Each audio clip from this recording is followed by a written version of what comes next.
Today's Anxiety Slayer podcast is brought to you by New Beginnings, daily steps for self-acceptance and peace of mind.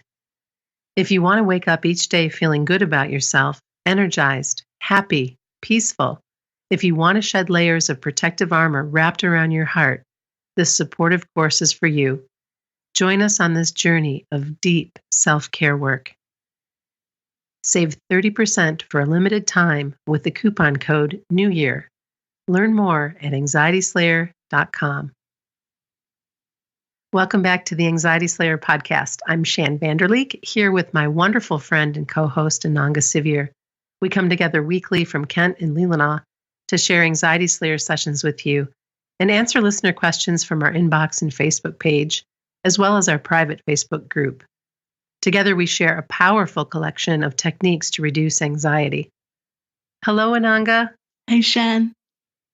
Today, we're going to be talking about how our thoughts and feelings about anxiety affect the quality of our life.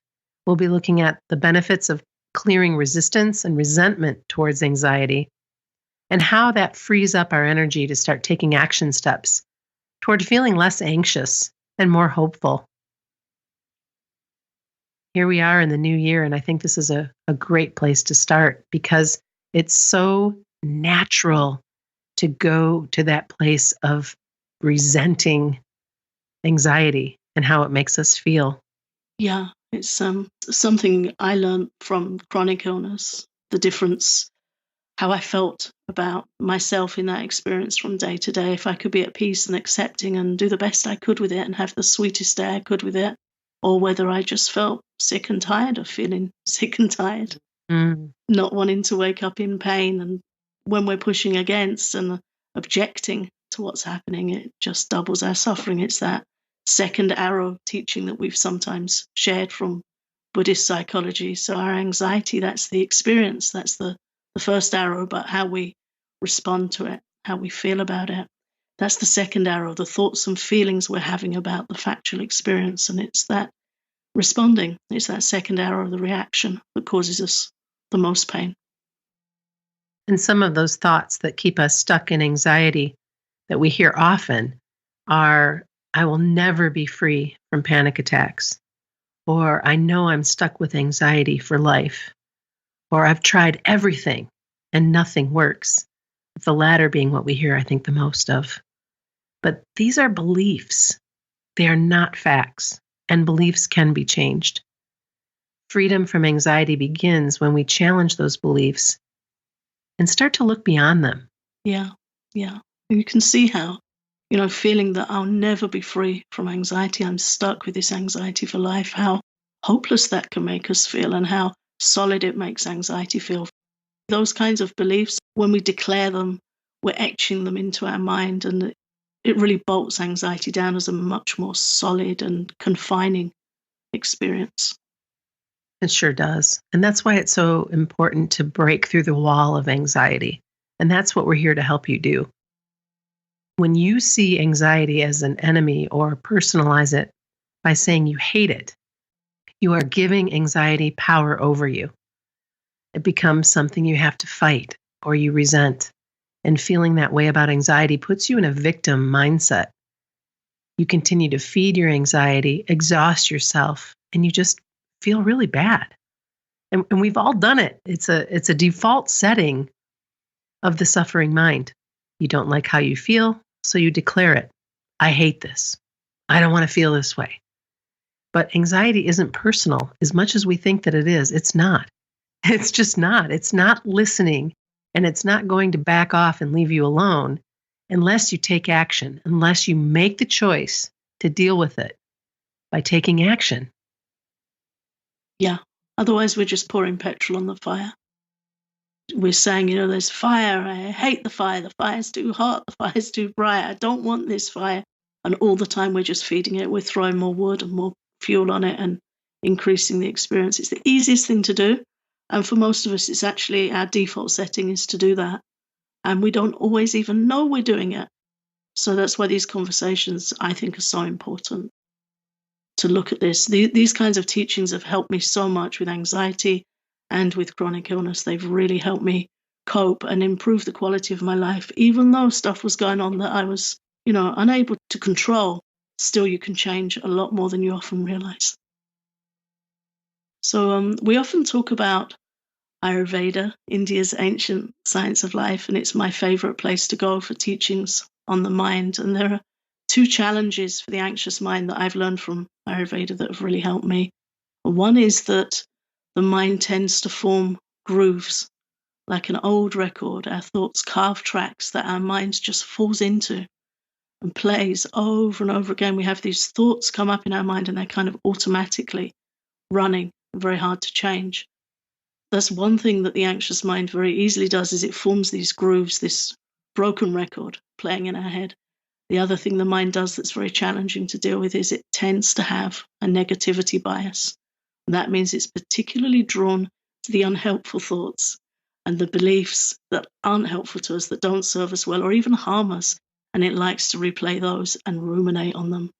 Now you get those nights where you think, I'm tired, I'm going to go to bed. You put your head on the pillow and your mind starts chewing and ruminating over and over. And this really perpetuates that cycle of mental suffering. And while we're doing the replay, we're making the grooves deeper. We're etching those negative programs really deeper in our minds. So they're all the easier to go back to. It's a really challenging state, but we can change them. You think of an old-fashioned record player. I remember I had one when I was a kid, a really cool little record player my dad bought me. You have the stylus that you put on the track, and you can flick that stylus on or lift it over onto a different track. And that's what we have to practice with our mind, is moving that over into a different groove, forming positive thought grooves, different things that we aspire to, things that fill us with hope and purpose and meaning in life, and consciously redirecting the mind to play those thoughts more and more so that it overcomes this preference for negativity and switches out to better thoughts. And you have such a wonderful start when you can identify the groove or identify the pattern. Because as soon as you see it, you cannot not see it. At least that's what I've found. And you've heard me time after time, not necessarily on the podcast, but in our personal conversations. I'll get to a point where I'm like so sick and tired of my own stuff. My own groove, my own pattern, right? Because I finally see it clearly. And then by seeing it clearly, I can change my mind. I can make different choices. And changing our mind is so much easier when it comes from our heart. Changing the way you feel about your anxiety and switching your perspective to seeing it as an emotion or a messenger that is trying to communicate something to us is a positive first step in regaining our power and sense of control over anxiety. One way to do this is to ask yourself, what would I love to do if I was free from anxiety? What would I love to do if I was free from anxiety? And to really go there, let your senses go there. What do you see? What do you hear? What do you feel? Where are you? There's a beautiful practice. I can't credit the author because I don't recall at the moment who suggested this, but there's a practice called the perfect day, where you just sit and imagine in great detail your perfect day. What's your environment like? What's your room like? Your chair? What are you eating? What are you doing? What are you thinking? And a writer that I like to follow does that every New Year, as in New Year's practice. And the way she does it is to really enter into it in great detail. She journals it out for about 20 minutes, which is a really cool exercise. And then she looks at how she can get closer to it through the course of the year. And I think that's a really wonderful practice that applies very well to anxiety too. And not to let our mind throw up all the buts. But I can't because of this, or but I couldn't because of that. If you've got buts coming up, write them down and deal with them with EFT tapping. If you're having those thoughts come up. I'm just picturing all these little butts popping up from a garden. It's very funny to me. It is. And the mind will. It's an objector to positive change. The mind will throw up flags. But it's an imaginative exercise. You can do whatever you want. Sure. You can imagine your perfect day. And if objections come up, then write them down and go through the EFT tapping points with them. Oh, I don't think I could do this because of this. Or, it's a really healthy exercise to try. And when we practice looking for purpose and meaning in our life, then anxiety becomes a hurdle. It's a hurdle between where we are now and what we want to experience in the future. Instead of it being a solid brick wall, it becomes something we can get over. Yes. And that's a completely different experience, right down to your day-to-day life. Yes. And of course, we have to talk about EFT tapping and how tapping can change unwanted thoughts, because it can. Tapping is a quick and effective way to change our unwanted beliefs. And in doing so, you can change your entire experience of anxiety. You can change that groove. You can change that pattern from feeling trapped to feeling hopeful and finding freedom.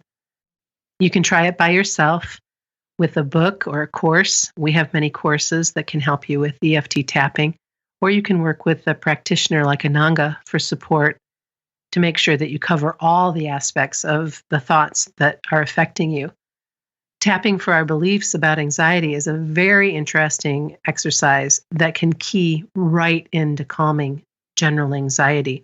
And I know, Ananga, you've got a tapping story that you'd like to share about a stuck headache that you once had. Yeah, and directly related to belief. This was a real key learning experience for me. It was in my quite early days of practicing EFT tapping. And at that time, I used to get really strong headaches.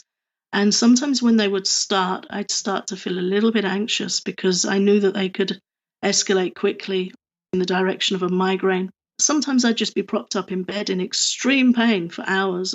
It could involve nausea, and it was a horrible experience. So the headache start to show those signs of developing and think, oh no, I knew what was coming. So, of course, that's a form of resistance, tensing up, same as we do with anxiety and so many other experiences. So, I was teaching and experimenting with EFT tapping and working with beliefs to do with all different areas of life. And we were also, this is used with EFT a lot now, but it wasn't in those days EFT for pain relief. We were just starting to play with it for pain relief, but now it's used a lot for pain relief. Anyway, so I was about to travel home and I had this headache, so I was tapping. I have this headache, even though I have this headache, this pain in my eyes, this pain in my neck, even though I'm worried it's going to develop, and nothing was happening, and the headache wasn't changing at all. Nothing was happening. And then I realized that I didn't trust it for pain because, again, in those days, we weren't really using EFT for pain yet. And I didn't really think it would work. It's like, yeah, some friends are having some results, but I don't really think it's going to do it for me. And I was like, okay, that's a belief. And that's why I bring that example into this.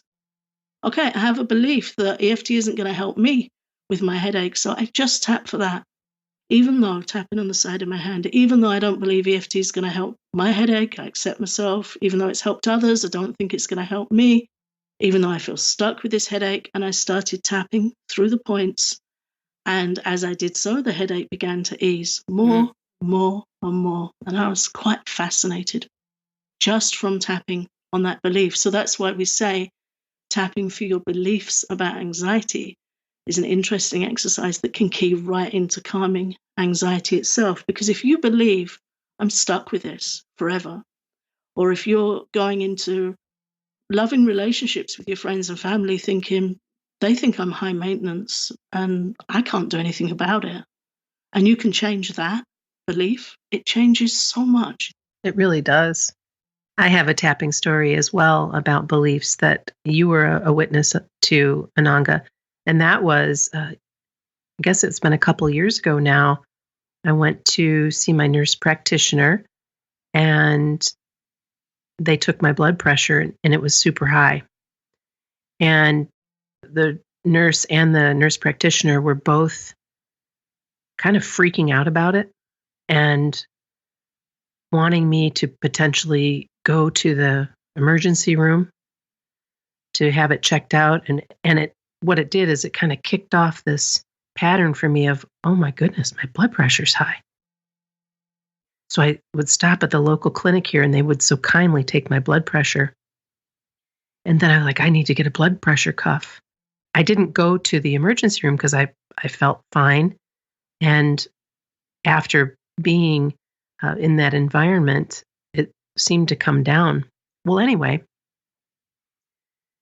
I had a belief in that very moment that I needed to do something about high blood pressure. Because why?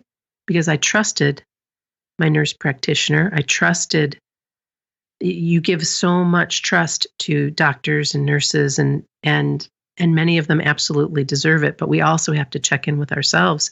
And what I realized was, and it took me 2 years and some tapping, was that, oh my goodness, I'm one of those people who has white coat syndrome because I had an opportunity to see the same practitioner and somebody else within 10 days of each other.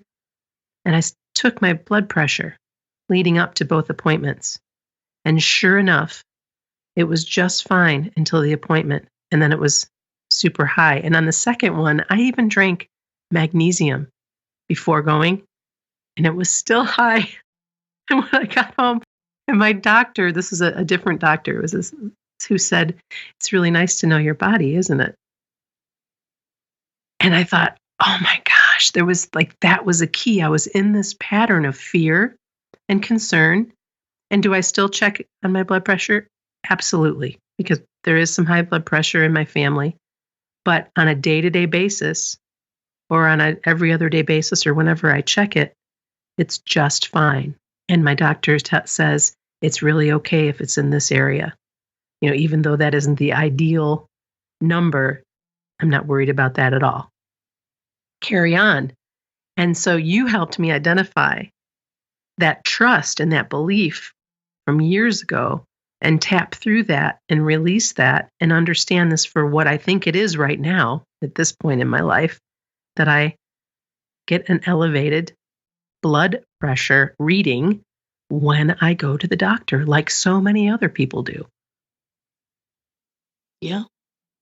It really is about paying attention and, yeah, knowing our body, knowing our reactions. And when we can see context and we can see cause and effect, it takes that mystery out. Otherwise, we just feel held hostage to anxiety that could flare up at any time. It becomes like this kind of volatile, unpredictable presence in our life. And it's like, I don't know when it's going to get me. Mm-hmm. Usually there's cause and effect. And what you experienced, as we discussed together at the time, was a mini trauma, because you're going to a medical practitioner who's showing shock in their face about your body, something I wish they wouldn't do. No doubt, right? You go to an authority and they're showing signs of registering that there's something's not right. And that used to be a big fear for me when I was young with health anxiety. I saw a few kind of older male, quite unfriendly, cold doctors, and they really scared me. Yeah. And they would, cast their opinions about my body and my health that made me feel like there was something freakishly wrong with me. Yes. It took me many years to get over that. I would have all kinds of imaginings about my body that I don't even know are biologically possible or accurate. But, Right. you mix that in with a few things that you see as a kid that you shouldn't. Like I can remember my dad watching a documentary on psychic surgery, and there's some guy kneading this woman's stomach and blood and stuff coming out, and it really scared me. And some other stuff he would watch, unreservedly news and documentaries that I don't think young children. Should see. No. We don't have that ability to put it in context Right. yet. We shouldn't be seeing that stuff. So in my head, that all went together in this kind of dreadlock of terror. Yeah, I bet. But it does for so many of us. So it's really important to look at ourselves with compassion. You're not broken. You're not unfixable. Some stuff's gone in and caused these reactions, and it can be supported. It can be worked with. And I think your example with the blood pressure is a brilliant example. And I know in our group, we hear a lot of this white coat anxiety. So we have every right to look for the approaches that help us feel supported. And that's where Ayurveda and EFT are really my go-to practices and sources of information, because they can help us feel calm and positive and hopeful no matter what we're facing. They sure can. And the way to master anxiety is to stop fighting it and start taming it. And this begins with paying attention to what's beneath the roar of our anxiety. When you look at a raging river, you see the white foamy water on the surface. And that's the part that gets your attention because it's showing the most energy, the most noise and movement. But if you think beyond the surface, under the surface, you know that there is more to the river than just its rushing and roaring. With anxiety, we see the surface noise and the turbulence, and we get caught up in it and exhausted by it. But there's more to it than the surface symptoms and the looping thoughts. Our anxiety also has a story, a source, and different elements to it. There will be things that provoke your anxiety and things that help calm it. It's not static. So the mind likes to think anxiety is solid, set in stone, that brick wall we were talking about earlier, but it really isn't. And that's part of the taming of it, is that it's movable and that it can be influenced, that it can be quelled and tamed. Yeah. So again, getting curious is the important shift that helps us look into our anxiety for more information. We recorded an episode on this many years ago, and it was called something like How Playing Detective Can Help You Calm Your Anxiety, looking for clues, looking for cause and effect. So getting curious and watching how we react. And then with support, we can begin working with that information and responding to anxiety's message rather than reacting, which constricts us and makes it feel all the worse. We can respond. And we can do that with acceptance, which helps soften the experience of anxiety. And it brings us space to draw breath. It brings us a pause to explore the practices that can help us live a positive and peaceful life. That was so beautifully said, Ananga. And I just want to make sure that our listeners know we're going to be creating a guided tapping session for how to make peace with anxiety that's going to go up on our Patreon. So if you've been considering becoming an Anxiety Slayer patron, now might be the perfect time to do so, because that will be up later this week. And you're welcome to visit our Patreon at, what is the address there, Ananga? I'm not remembering it. Patreon.com/Anxiety Slayer. Well, that's easy enough. Well, I'm so glad we came together again to talk about how to make peace with anxiety. And just as a follow-up, our podcast today is brought to you by New Beginnings, Daily Steps for Self-Acceptance and Peace of Mind. And if you're interested in exploring this course, you can save 30% for a limited time with the coupon code NEWYEAR. And you can learn more about New Beginnings at anxietyslayer.com.